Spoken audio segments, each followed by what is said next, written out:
بسم اللہ الرحمن الرحیم۔ واپس آنے لگا تھا کہ 1 منٹ کے لیے وہاں کھڑا رہا۔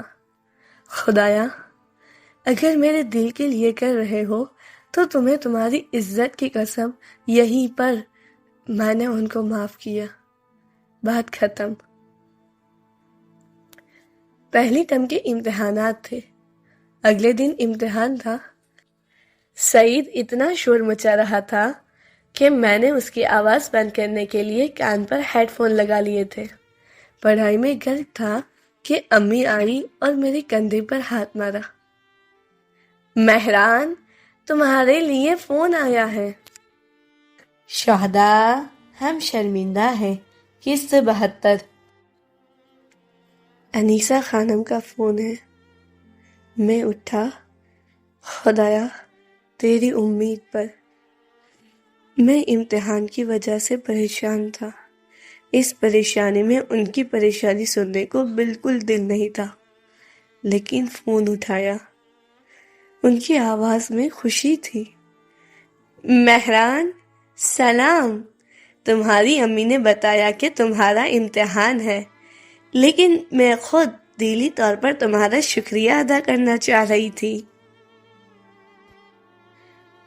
معلوم نہیں کیا ہوا، ایک دم ہی میرے شوہر کے دل میں رحم آ گیا اور وہ مان گیا۔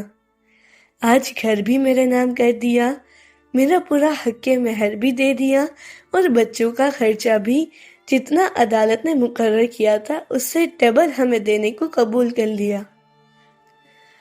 اب وہ اس زندگی سے واپس آنے والا نہیں، لیکن یہی کہ اس نے تمہاری وجہ سے یہ سب قبول کر لیا۔ تم نے بہت مدد کی اور وہ مان گیا۔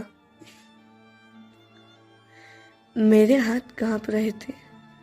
اس رات کے بارے میں سوچ رہا تھا کہ اس سے بات کرنے کے بعد جب میں نے کہا کہ خدایا تمہارے لیے معاف کیا، میری آواز نہیں نکل رہی تھی۔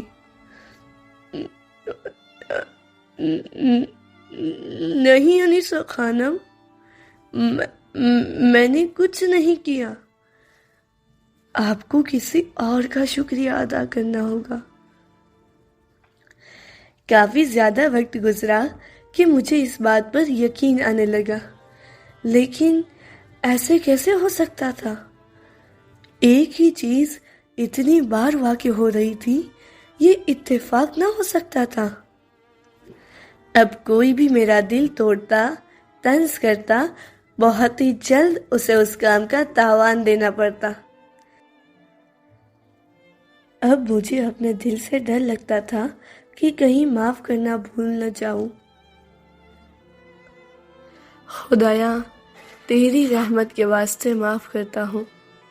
یا اگر مجھے زیادہ تکلیف ہوتی اور مشکل سے یہ جملہ منہ سے نکلتا، بہت جلد اس شخص پر بڑی مصیبت نازل ہو جاتی اور صرف دل میں کہتا کہ خدایا تمہاری خاطر حلال کرتا ہوں اور سب ختم ہو جاتا۔ خدا کا میری طرف بہت دھیان تھا اور اسی احساس میں میں اپنی اندر کی ساری تکلیفیں بھول جاتا۔ خدا کا وجود، خدا کا میرا خیال رکھنا میرے لیے ہمیشہ پہلے سے زیادہ یہ احساسات مضبوط ہوتے جا رہے تھے، اور اب معاف کرنا میرے لیے اتنا آسان ہو چکا تھا کہ بغیر ذرا سی تکلیف کے آسانی سے معاف کر دیتا۔ خدایا، میں نے تمہاری محبت اور مہربانی دیکھی ہے اور تمہیں سے سیکھی ہے۔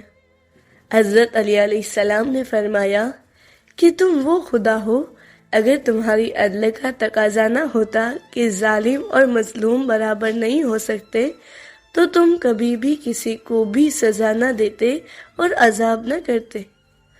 تم وہ خدا ہو جس کی رحمت اور مہربانی تمہارے خشم اور عذاب پر برتری رکھتی ہے۔ میں نہیں چاہتا میری خاطر اپنی مخلوق اور لوگوں کو سزا دو۔ میں نے معاف کر دیا، سب کو تمہاری خاطر معاف کر دیا، حتیٰ اپنے ابو کو بھی، کہ تمہارا ہونا میرے لیے کافی ہے۔ اور پھر معاف کرنا میری زندگی کا حصہ بن گیا۔ اب میں نے لوگوں سے اپنے دل کو بھی صاف کر لیا۔ میرے لیے یہ بھی امتحان الہی تھا، وہ امتحان جو آج بھی جاری ہے، اپنے نفس سے مقابلہ۔ زندگی کے سخت ترین لمحات ہوتے ہیں وہ لمحات جب شیطان پوری قوت کے ساتھ تمہارے مقابلے پر آتا ہے اور تمہارے زخم بھرے دل پر نمک چھڑکتا ہے۔ چھوڑو اسے، اس کے ساتھ یہی ہونا چاہیے۔ معاف کرو، اپنے گناہ کا مزہ وہ اسی دنیا میں چکھ لے۔ جو اس نے کیا ہے اسے اس کی سزا ملنی چاہیے تاکہ اسے پتہ لگے۔ اب خدا نے تمہیں یہ قدرت دی ہے، تمہیں بھی اس سے انتقام لینا چاہیے۔ اور ہر دفعہ جو مشکلات بڑی ہوتی جا رہی تھی، لوگوں کے ناانصافی کی وجہ سے شیطان کا دباؤ بھی روز بروز بڑھتا جاتا، لیکن اس دباؤ کے مقابلے کے لیے میں اکیلا نہ تھا۔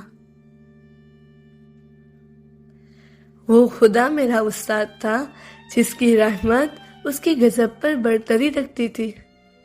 وہ خدا جو شرمندہ ہونے والے کی توبہ کو قبول کرتا ہے اور لوگوں کی ناشکری پر نگاہ نہیں کرتا۔